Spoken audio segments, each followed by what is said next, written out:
各位觀眾大家好，歡迎收睇26分鐘見證實錄。喺上個星期嘅節目之中，我哋去了解過卑詩省養老同老人護理嘅制度，以及一啲華裔老人目前嘅養老狀況。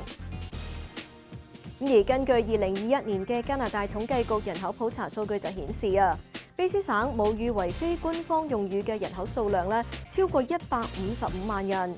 咁作為少數族裔長者，係咪能夠順利咁獲取相關嘅養老設施以及服務呢？佢哋又會面臨啲乜嘢嘅困難同埋挑戰呢？我哋一齊去了解一下。自己一個人喺屋企，叫天不屈人，叫地不聞。住老人院咧，我覺得點樣咧，都好似好凄涼咁啊！喺度住，個個都識講識話，就唔會困難。有啲乜嘢又有人幫手。我覺得呢度咧就安定咗好多，起碼一日3餐唔使顧住。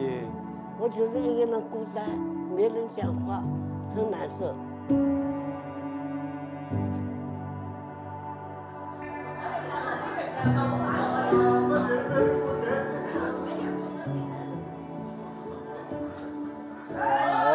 香港出世嘅，咁嚟到呢度咧已經有7、8年啦。我覺得呢度都比較親切好多，即係每個人講嘢啊，同埋大家接觸咧，即係好親切咯。可以好坦白咁，直情好似翻咗香港咁喎。好似翻自己嘅祖家一樣。David Lam 今年86歲，同太太仲有女兒一齊住喺本拿比嘅屋企。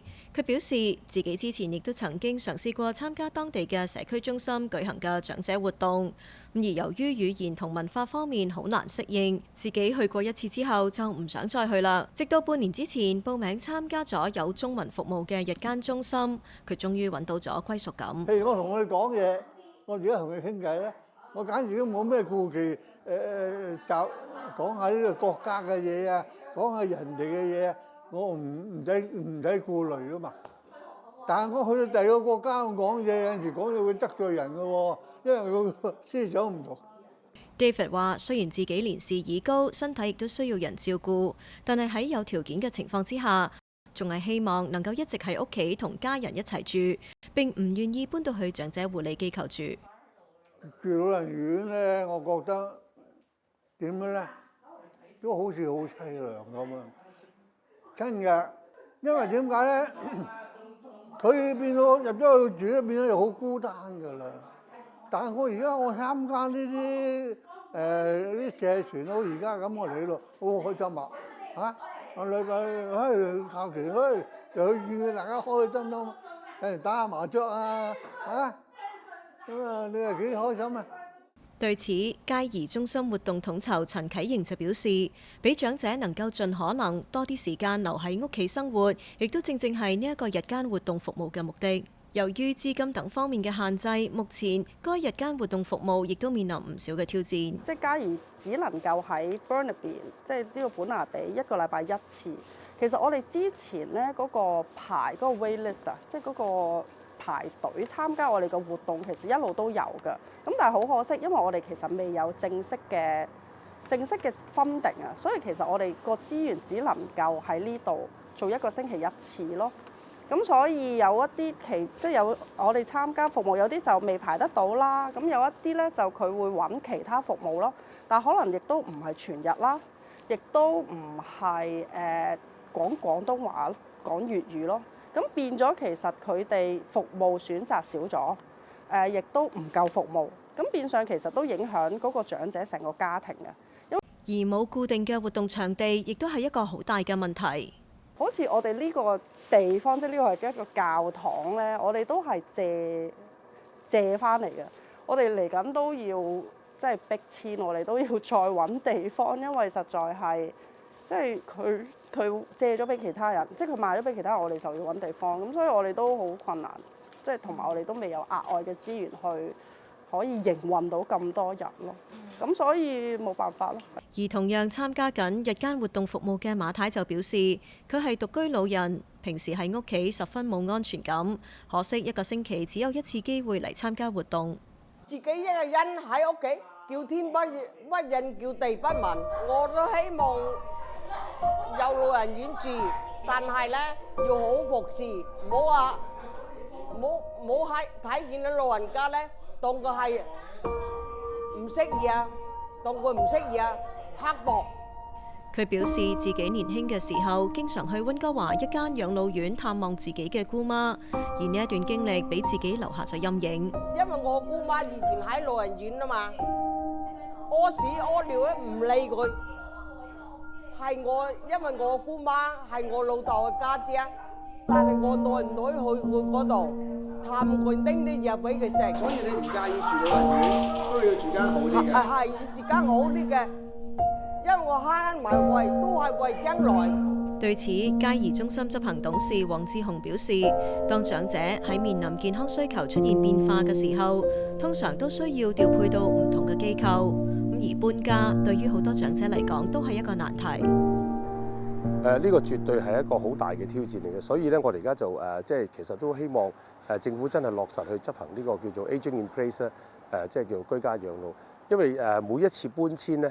老人家嗰個心理嘅適應，雖然佢冇講出嚟，但係咧其實咧都會帶嚟好多個不安嘅。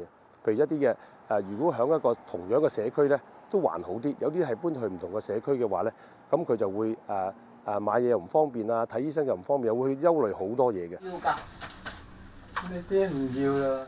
陳玉峰同林月玲係鄰居，今年3月份，佢哋啱啱從長者可負擔房屋搬到現時嘅支援性房屋單位。而陳玉峰就表示自己其實並唔想搬家。喺嗰邊呢，就寬落一啲，就寬敞啲，地方大啲，舒服到多。呢度搬咗過嚟，呢度呢就地方細，就窄咗啲，所以就唔想咁搬嚟咯，係咁啦。諗起抌低個以前嗰啲嘢呢。係自己想要嘅、想需要嘅、喜歡嘅，但係家你多得滯啦，你冇辦法，你搬咗過嚟呢，就重新開始另外一個生活，所以呢，有多少係唔捨得，但係都已經成事實啦。咁過去嘅就算啦，犧牲就犧牲咗去咯，冇啦，一切都損失咗啦，冇啦。咪只係咁咯。而林月玲則表示，由於子女唔喺身邊，佢一直自己一個人喺之前嘅長者可負擔房屋居住。而近年嚟嗰度嘅環境變得越嚟越唔適合居住。現時搬到中橋片打院舍嘅支援性房屋單位，佢就較為安心。因為我住緊嗰度呢，好多大麻，又而家複雜咗。咁所以我就唔想住嗰邊啦，住咗好耐。以前住呢就好好嘅，依家住下呢就好複雜。咁又有啲大麻，又有啲即係講嘢呢，佢哋全部係老番，咁我又唔識講英文，咁就有啲困難。所以又加上而家呢又老咗。又買食呢又有啲困難，有陣時又隻腳痛又買唔到，又要求人哋去買。有時落雪落雨呢，咁又好難行出去。咁所以就諗住又老啦，咁住食呢整下，而家呢就好懶，好唔想住。咁就諗住就申請嚟呢度呢，就有得食有得住。就有人清潔，咁就比較好啲咁咯，所以就想搬嚟呢度咯。佢表示，目前各方面嘅環境都對華人十分友好。喺度住個個都識講識話，就唔會困難。有啲乜嘢又有人幫手，例如改個地址啊，或者申請攞個電話啊，都有人幫手，咁又唔使揾人傳話。咁就舒服啦，咁就即係方便好多。中僑互助會行政總裁周潘坤寧亦都表示，目前本省文化適切嘅長者服務存在十分嚴重嘅供應短缺問題。其實咧，大灣地區咧，雖然係好多呢個華人嘅長者係需要到呢啲長期護理嘅服務，但係咧最終嘅原因咧就係我哋冇即係咁多嘅即係長期護理有文化同埋呢個語言嘅服務俾呢啲長者，咁所以咧佢哋嘅需求咧越嚟越多。人數係越嚟越多，但係供應嗰方面咧就係或者冇增加，咁變咗咧係供不應求，咁就咁我哋即係有好多長者咧等咗成3-4年都未有一個單位，咁你知道長者咧佢哋嘅長壽嗰方面，佢哋即係嗰個壽命或者係增加咗，即係可以延長佢哋嘅壽命，因為我哋嗰個即係呢個長者嘅優質嘅服務啦。咁可能佢哋越嚟越年長，但係咧佢哋就唔會話突然間咁樣離開呢一個長期服務嘅即係呢個設施。咁到一個譬如有個空缺嘅時間係當然長者或者係佢過咗身，咁佢就即係又變咗有個空缺，咁所以有陣時咧都好難預計到㗎，因為佢哋嘅壽命越嚟越長久，咁我哋即係變咗咧其實咧係個需求係越嚟越大嘅。本國作為發達國家，具有相對完善嘅養老制度，政府亦都確實為長者提供咗一系列嘅支援服務以及居所。究竟點解仍然有唔少嘅華裔長者依然係憂心忡忡，對於生活充滿絕望呢？對此政府又應該點樣去應對呢？我哋下一節翻嚟再睇。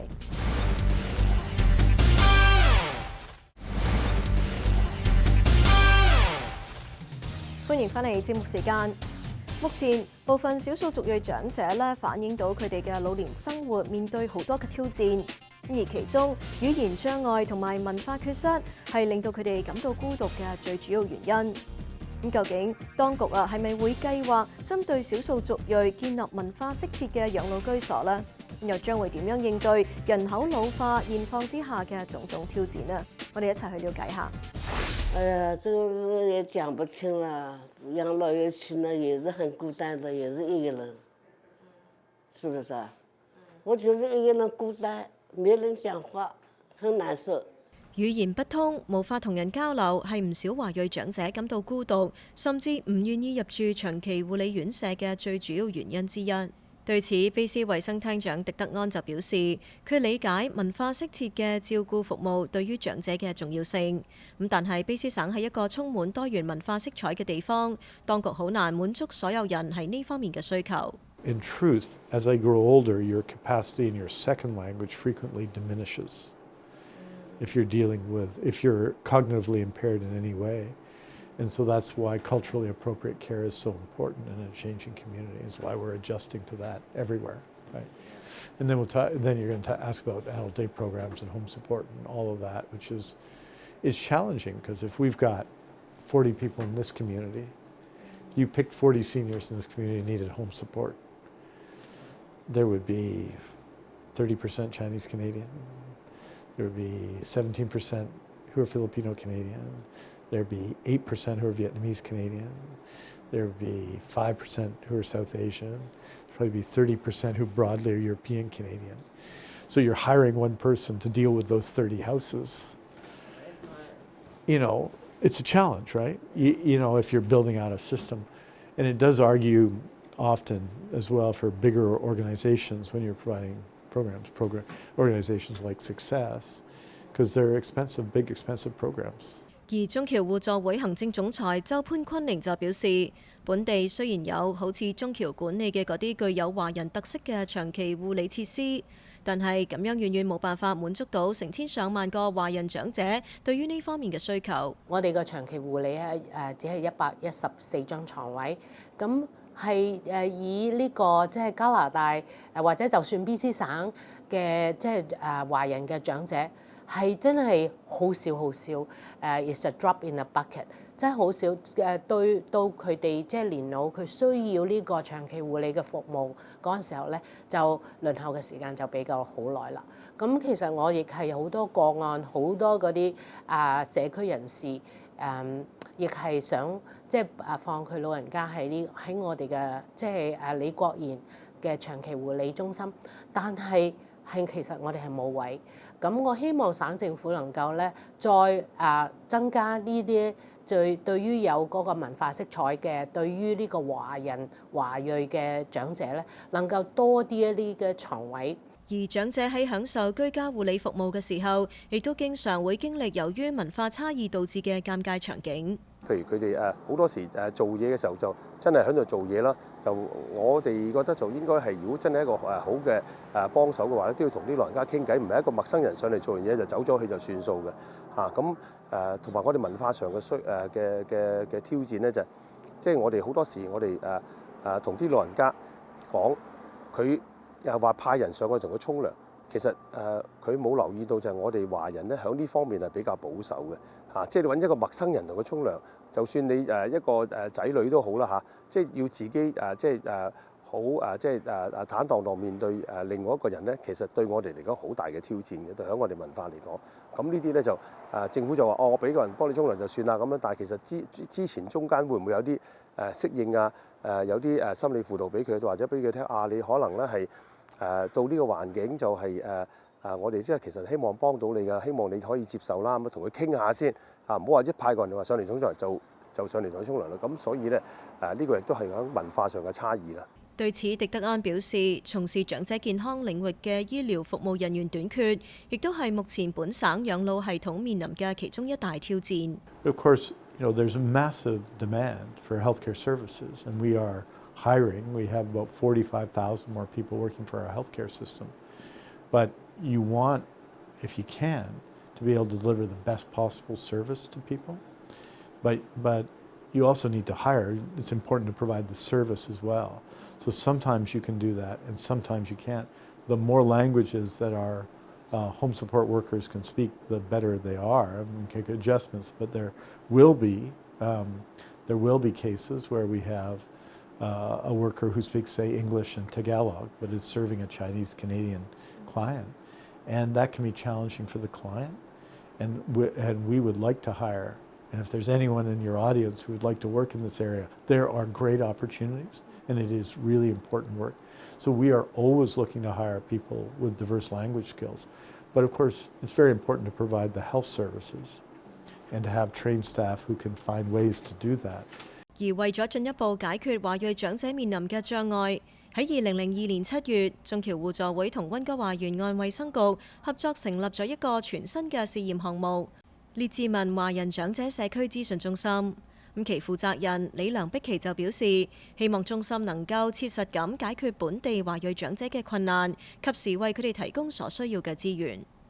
咁呢一個嘅服務咧，就係提供俾喺列治文居住65歲或者以上嘅長者同埋佢哋嘅照顧者。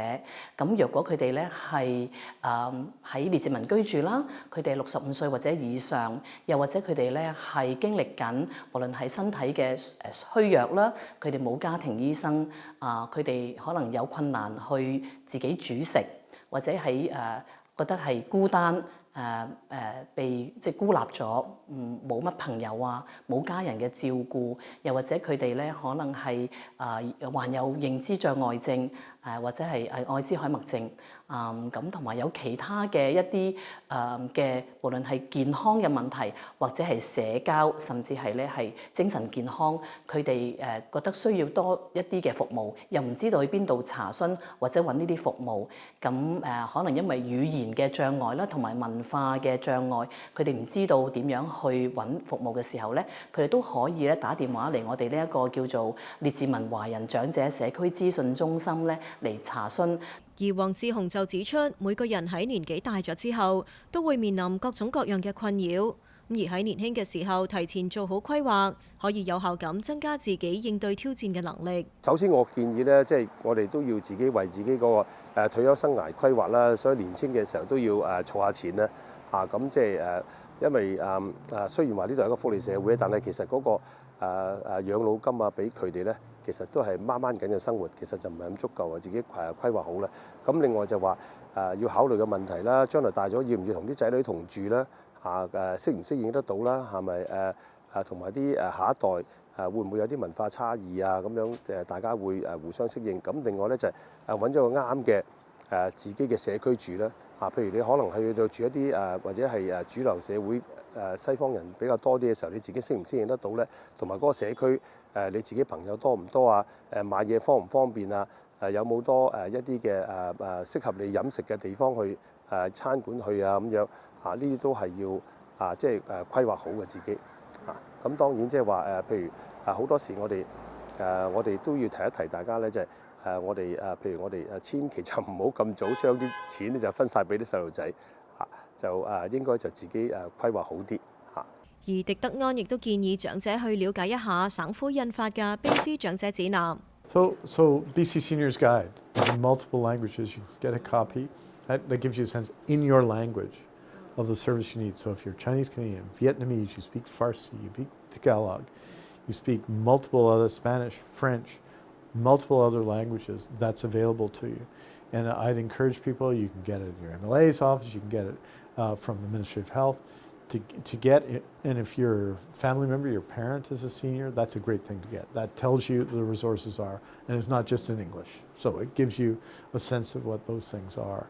There are lots of community groups and the ministry that deals and has translation services now. And we really encourage people when they call 811, when they call for healthcare services, for example, when they call 211 and other services, that they're able to access them in those languages. And I think the system is responding better than it ever has before. And 另外，狄德安亦都指出，本省目前有3萬個長期護理床位，而超過65歲以上嘅長者人數大約有100萬人。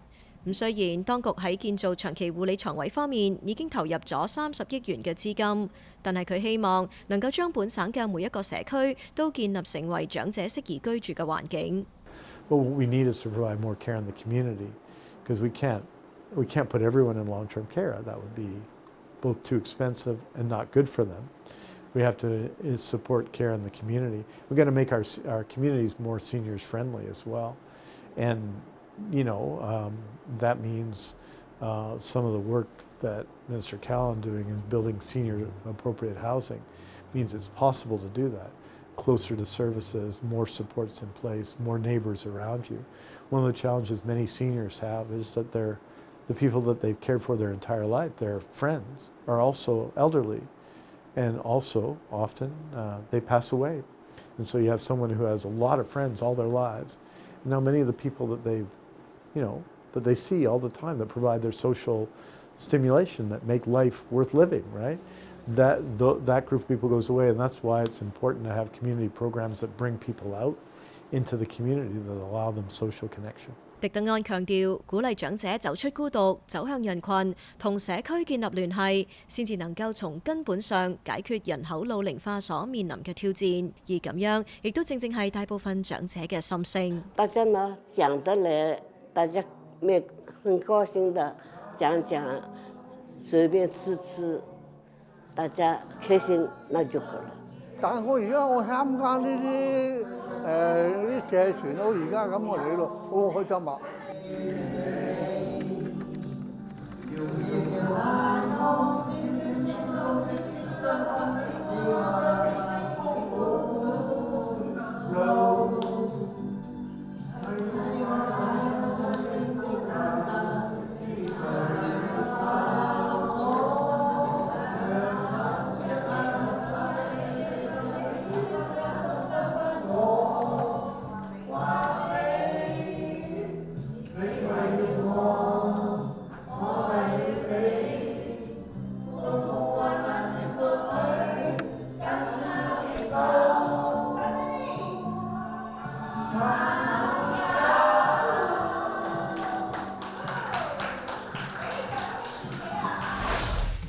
好啦，今集嘅節目時間就差唔多啦。咁如果觀眾對我哋嘅節目有啲乜嘢意見嘅話，係好歡迎大家以電郵嘅方式同我哋聯絡㗎。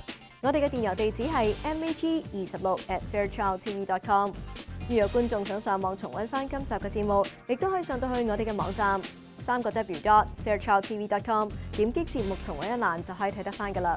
下星期同樣時間再同大家見面，晚安。